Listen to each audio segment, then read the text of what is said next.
going to be reading Becoming Brianna, Part 7, so let's get started. Guess I've been dismissed. I sit back down across from Dev. For a minute, I thought you were ditching me. Nope, it kind of feels like I've been ditched, though. What do you mean? I don't know. They're nice to me and we still do stuff, but our friendship seems kind of off. It's like they want to be friends, but also don't. For someone so smart, you are dumb. Excuse me, and stubborn. Do you want me to kick you? No, I want you to talk to your real friend.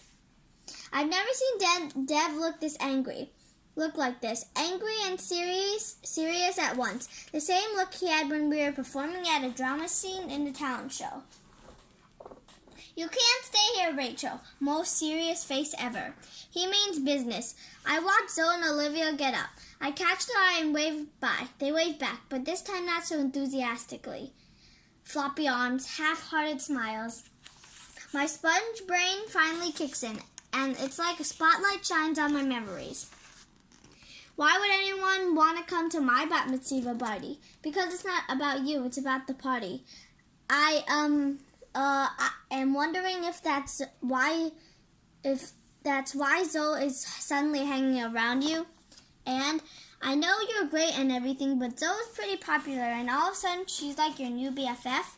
Over the last couple months, kids I barely know have come up to me and asked how they could get an invitation to my bat mitzvah.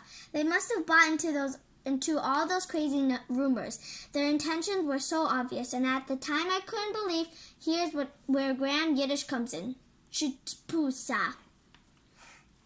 But the key word here is obvious. Now I think about Zoe looking bored during those Doctor Who marathons, texting her friends while we hung out and seeming she'd rather be in detention with Joe Longo than doing stuff with me. Text and memes are easy. You can fire him off to anybody at any time. But a real friendship means actually enjoying each other's company. So maybe she has been faking it. And holy cow, if I'm honest with myself, I've been faking it too. Just because I wanted a cool friend. I'm silent as this all sinking in. Weirdly, I don't feel so sad. I just feel dumb like Dead Sev. And also ashamed. I should have really seen it sooner. Okay, really, I didn't expect you to cave. I mean, not cave, but it's okay, Sai. I need it. I need to talk to M. Coof.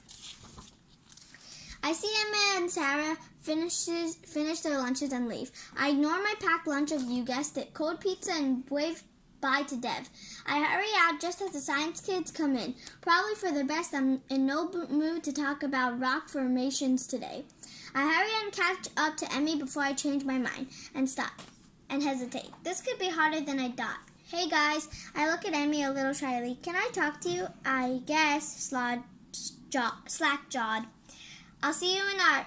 I notice we're right near our once usual little hideaway meeting place, stairway nook. Like a reflex, we both sit on the steps at once. We watch everyone hurrying back and forth to the cafeteria. So. Now, the first thing I hear is piano music. Then I hear singing. Cantor's voice. I follow the rabbi past the curtain onto the sanctuary stage. Shivi Ashim Gam Yachad. Blink.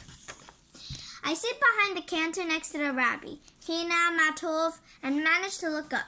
Him and Im, family and friends, seeing him in a blur. Where's Em? Late, totally unlike her, starting to panic. And now everyone's watching me. Gah. For a second, I feel like passing out.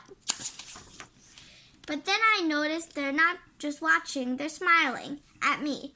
They're here for me, whether I mess up or not, and most likely I won't mess up too much. Phew, starting to breathe again. The cantor finishes the prayer, and the rabbi goes up and welcomes everyone. Barely hears him, focusing on breathing. Suddenly I hear my name, my cue. It's like the talent show being back on stage. Lights, camera, go time. 3 weeks ago. Our mom's this week. She's running errands. I'm taking advantage of the quiet evening and doing my Spanish homework. Just answered a question in Hebrew. Erase. Mom walks in out of breath. She's holding a million bags. Okay, I just picked up items for the out-of-towners welcome bags. We can assemble these later. I don't even want to think about the bat mitzvah anymore. I just answered a Spanish question in Hebrew, and it doesn't even make sense. I think it says elephant breath. Oh, it'll be over with before you know it, and you'll wish you were still in the thick of it, soaking up the attention. Do you even know me? Honey, I was joking. Here, take a breath. These will cheer you up, Tootsie Rose. So, I can tie them together with cute ribbons to make them look like Torovs. You've seriously gone off the deep end. You sound like your dad.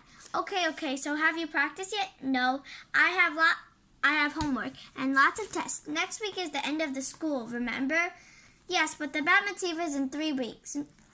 No time to slack off now. Slack off? You know what I mean, hon. You're avoiding Hebrew practice. You still haven't finished your speech and you're hiding in your homework. I don't think you're ready. I slammed my Spanish book closed and catched my fingers in it.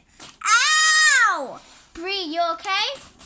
No, I'm not okay. And you're right. I'm not ready. In fact, I don't even know why I'm having this stupid bat mitzvah. I never wanted it in the first place. I went to my room and slammed the door. A couple of photos fluttered from my mirror frame and my jewelry tree falls over. This condo isn't exactly the sturdiest structure. I cry, hard. 7 months of pent-up frustration, knock, knock. Go away, Bree, please. I mean it, I want to call this whole thing off. Hesitation, then footsteps leaving, snoreful. I have a good cry over everything. My bickering parents, for Pete's sake, you've already divorced. Stop fighting. My nearly broken friendship with my BFF, my so-over friendship with a stupid user, 7 months of learning praise in an impossible language, and yet to be written speech that has absolutely no meaning to me, which has to knock the socks off everyone. I don't even have to wonder if it's worth it. It's not. Probably need an air hole. I stay in my room for a long time before I hear knocking again. What? Bree, hun, Dad's here. Can we come in? Great, she's called in reinforcements. Don't know why she's bothered. They probably end up arguing in front of me. What's frustrating is they got along great before this whole bat mitzvah thing came about. Just another reason not to do it. Bree, open up. We'd like to talk. Fine. I sniffle, get up, wipe the snot off my face, and open the door. My parents come in. Honey, first of all, I want to apologize. I've been acting like a Brazilla with all this bat mitzvah planning. Bazilla. They chuckle, and I try not to smile at his lame dad joke.